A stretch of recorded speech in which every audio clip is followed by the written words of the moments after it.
So thank you so much. నాకైతే అది nostalgia.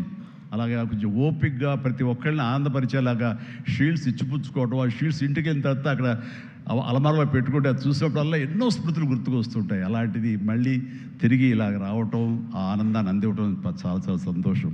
And ఇందాక రాఘవేంద్ర వెళ్ళిపోయారు, ఆయన ఉండగా మాట్లాడాల్సింది. అనిల్ని చూస్తుంటే వర్కింగ్ స్టైల్ కానీ, ఆర్టిస్ట్ తోటి ఇంటరాక్ట్ అవ్వటం కానీ, వాళ్ళని మంచి గుడ్ హ్యూమర్లో పెట్టడం కానీ, ఇవన్నీ చూస్తుంటే నాకు 100% రాఘవేంద్ర గారే గుర్తుకొచ్చేవాళ్ళం. అండ్ ఇందాక ఆయన చెప్పినట్లుగా నాకు రాఘవేంద్రరావు గారే అనిల్ రావుపూడిని పరిచయం చేశారు. బాబాయ్ వెరీ గుడ్ డాన్సర్ తెలుస్తా, నువ్వంటే చాలా ఇష్టం, నీలాగా దించేస్తాడని చెప్తుంటే కనుక అవునంటే అక్కడే ఉత్సాహం 2-3 స్టెప్స్ కూడా వేసాడు ఆ పార్టీలో. ఎప్పటికీ నువ్వు ఇతనితో సినిమా చేయాలి బాబాయ్, నీ కామెడీ టచ్కి ఇతను కామెడీ కన్సీవ్ చేసే కథలకి వాటికి భలే ఉంటుంది, ఆ రిజల్టే వేరు అన్నారు మహానుభావుడు. ఆ మాట అన్నారు. అప్పుడు ఇందాక అన్నారు కదా, విత్తనం నాటినది మా వటవృక్షం అయ్యేంత సక్సెస్ వస్తుందని ఊహించదు అన్నారు.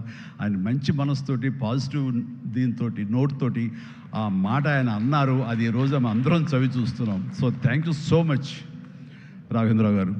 అట్లాగే ఇంకొక పాజిటివ్ మనిషి, ఎప్పుడు ఇతని సక్సెస్ని హర్షించే మనిషి, సక్సెస్ కోరుకునే మనిషి. అలాగే నేనంటే ఒక అన్నయ్యలా ప్రేమ చూపించే వివి వినాయక్ కూడా ఈరోజు వచ్చాడు. అతను కూడా నాతో 2 సినిమాలు చేశాడు. చేసినప్పుడల్లా అతను మన షూటింగ్స్లో ఎంత ఉత్సాహంగా ఉంటాడో, ఎంత ఉత్సాహం మమ్మల్ని పరుస్తుంటాడో, అదే రకంగా అనిల్ రావిపూడి కూడాను మాస్ సంబంధించి అంత గ్రిప్పు, అంత పట్టు ఉన్న మనిషి.